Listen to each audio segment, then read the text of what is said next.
But, Miss Prince, why are you and your brother going to Ferrokshon? His business. Even as I voiced it, I hated myself for such a question. So nimble in the humble mind that mingled with my rhapsodies of love, was my need for information of George Prince. Oh, she said. This is pleasure, not business, for George.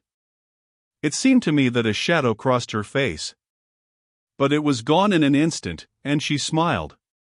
We have always wanted to travel. We are alone in the world, you know, our parents died when we were children. I filled in her pause. You will like Mars. So many interesting things to see. She nodded. Yes, I understand so. Our Earth is so much the same all over, cast all in one mold. But 100 or more years ago, it was not, Miss Prince. I have read how the picturesque Orient, differing from, well, Greater New York or London, for instance. Transportation did that, she interrupted eagerly. Made everything the same, the people all look alike, dress alike. We discussed it. She had an alert, eager mind, childlike with its curiosity, yet strangely matured. And her manner was naively earnest. Yet this was no clinging vine, this Anita Prince.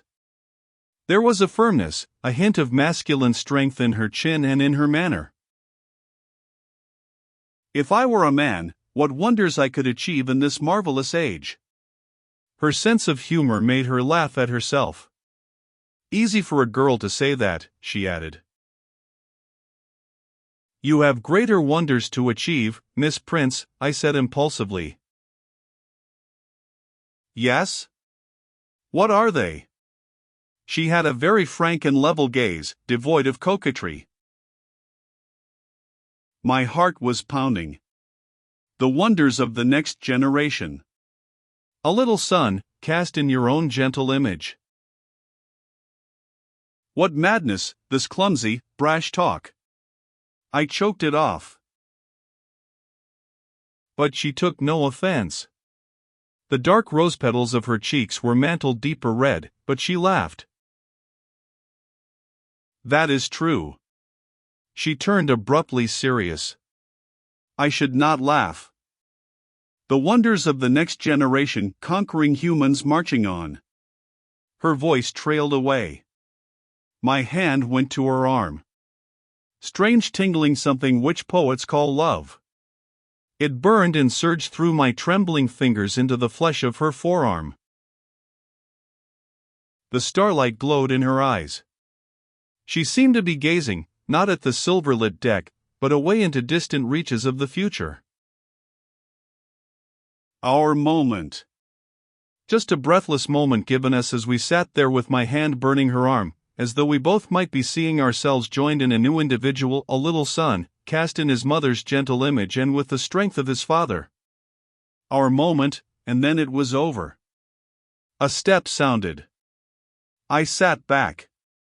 The giant gray figure of Miko came past, his great cloak swaying, with his clanking sword ornament beneath it. His bullet head, with its close-clipped hair, was hatless. He gazed at us, swaggering past, and turned the deck corner. Our moment was gone. Anita said conventionally, "It has been pleasant to talk with you, Mr. Haljan." "But we'll have many more," I said. 10 days. You think we'll reach Ferrokshon on schedule? Yes. I think so. As I was saying, Miss Prince, you'll enjoy Mars. A strange, aggressively forward-looking people. An oppression seemed on her. She stirred in her chair. Yes, they are, she said vaguely. My brother and I know many Martians in Greater New York. She checked herself abruptly.